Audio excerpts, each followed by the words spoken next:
do apóstolo Paulo aos Efésios estão no capítulo 1, versículo 3, as bênçãos espirituais em Cristo. Bendito seja o Deus e Pai de nosso Senhor Jesus Cristo, que nos abençoou com todas as bênçãos espirituais nas regiões celestiais em Cristo. Nós somos abençoados em Cristo. Por isso estamos aqui, amém? A alegria do Senhor é a nossa força. Hoje vamos dar continuidade no livro de Marcos, capítulo 3. Vamos lá? Noutra ocasião, ele entrou na sinagoga e estava ali um homem com uma das mãos atrofiada. Alguns deles estavam procurando um motivo para acusar Jesus, por isso observavam atentamente, para ver se ele iria curá-lo no sábado. Jesus disse ao homem da mão atrofiada: levante-se e venha para o meio. Depois Jesus lhe perguntou: o que é permitido fazer no sábado, o bem ou o mal, salvar a vida ou matar? Mas eles permaneceram em silêncio.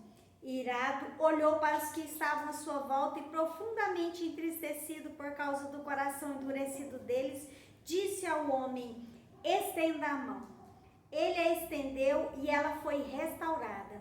Então os fariseus saíram e começaram a conspirar com os herodianos contra Jesus sobre como poderiam matá-lo. Jesus retirou-se com seus discípulos para o mar e uma grande multidão vindo da Galiléia o seguia. Quando ouviram a respeito de tudo o que ele estava fazendo, muitas pessoas procedentes da Judéia, de Jerusalém, da Idumeia, das regiões do outro lado do Jordão e dos arredores de Tiro e de Sidom foram atrás dele.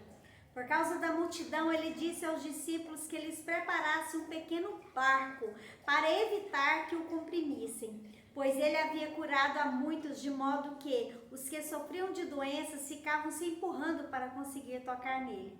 Sempre que os espíritos imundos o viam, prostravam-se diante dele e gritavam: tu és o Filho de Deus. Mas ele lhes dava ordens severas para que não dissessem quem ele era. A escolha dos 12 apóstolos.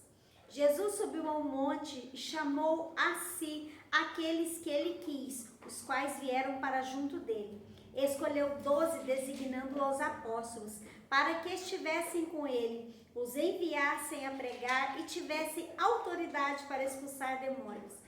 Estes são os 12 que ele escolheu: Simão, a quem deu o nome de Pedro, Tiago, filho de Zebedeu, e João, seu irmão, aos quais deu o nome de Boanerges, que significa filhos do trovão, André, Filipe, Bartolomeu, Mateus, Tomé, Tiago, filho de Alfeu, Tadeu, Simão, o Zelote e Judas Iscariotes, que o traiu.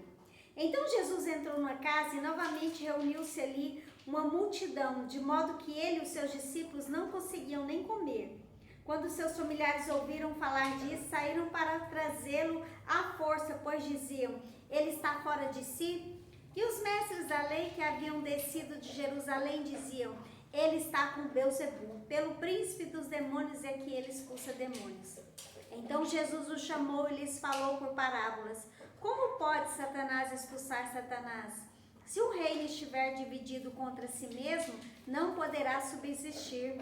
Se uma casa estiver dividida contra si mesma, também não poderá subsistir. E se Satanás se opuser a si mesmo e estiver dividido, não poderá subsistir. Chegou o seu fim. De fato, ninguém pode entrar na casa do homem forte e levar dali seus bens sem que antes o amarre. Só então poderá roubar a casa dele. Eu lhes asseguro que todos os pecados e blasfêmias dos homens lhes serão perdoados. Mas quem blasfemar contra o Espírito Santo nunca terá perdão, é culpado de pecado eterno. Jesus falou isso porque eles estavam dizendo: ele está com o espírito imundo. Então chegaram a mãe e os irmãos de Jesus, ficando do lado de fora, mandaram alguém chamá-lo. Havia muita gente assentada ao seu redor e lhe disseram: tua mãe e teus irmãos estão lá fora e te procuram. Quem é minha mãe e quem são meus irmãos? Perguntou ele. Então olhou para os que estavam assentados ao seu redor e disse: aqui estão minha mãe e meus irmãos. Quem faz a vontade de Deus? Este é meu irmão, minha irmã e minha mãe. Que o Espírito Santo de Deus nos ensine e nos ajude a fazer a vontade de Deus. Amém? Que o Senhor nos abençoe dos altos céus. Se for da vontade de Deus, amanhã estaremos juntos novamente. Grande abraço no seu coração.